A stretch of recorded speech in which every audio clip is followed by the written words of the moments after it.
Olá, tudo bem? Nos vídeos anteriores nós vimos alguns conceitos relacionados com a previsão do futuro. Nesse vídeo nós vamos aplicar esses conceitos na prática utilizando o Connexus BI.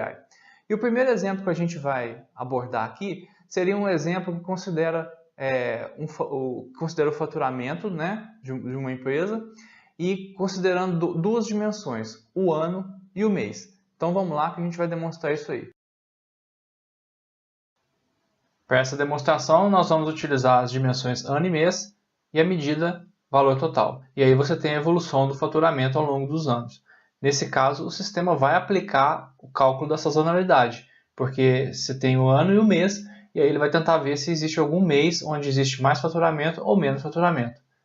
Então, para a gente fazer a previsão, a gente vai precisar clicar na aba Análise Avançadas e Previsões. A partir daí, eu vou indicar o número de meses posteriores que eu quero fazer a projeção. E aí eu falo a data inicial, que no caso aqui ele já faz automático, como vai até abril, ele já fez até maio. Então agora eu vou calcular a previsão, e aí ele vai calcular a partir de maio, porque ali no meu gráfico termina em abril, como eu falei. O sistema está processando a previsão, está fazendo o cálculo, fazendo a otimização, e agora ele retorna para você os dados com os 8 meses que a gente colocou de previsão. Está tudo aí, conforme eu estou destacando na figura. Então você tem para maio, é essa previsão, e você tem um valor mínimo e máximo para você colocar em função do erro. Então, se o erro foi 5%, o mínimo é 5% abaixo, o máximo 5% acima do valor que ele colocou. Você tem aí o nível de confiança da previsão, que nesse caso foi 9, que é um ótimo nível de previsão. Você pode exportar a memória de cálculo caso você precise conferir o cálculo aí. Vamos exibir a previsão. Então, quando você clica nessa opção, o sistema automaticamente exibe um novo gráfico. Para frente aqui você encontra a projeção, para trás os dados históricos.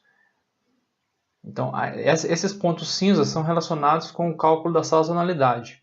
Então, no primeiro ano, sempre assim, no primeiro ano ele utiliza esse ano para calcular o indicador da sazonalidade, para calcular isso a partir dos próximos anos. A partir daí, a partir do segundo ano, ele começa a tentar gerar uma função que seja o mais parecido possível com seus dados históricos. Nesse caso, cada ponto azul é relativo a um dado histórico. Ele tenta passar uma função que contorne todos esses pontos. Uma função ideal passaria por todos esses pontos sem erro, mas nesse caso aí a gente tem um erro médio de 5%. E a partir daí a função continua e você tem a projeção que você vê aí mais para o final da tela. Então, basicamente, era esse o objetivo desse exemplo, mostrar como que o sistema realiza a previsão quando existe sazonalidade envolvida.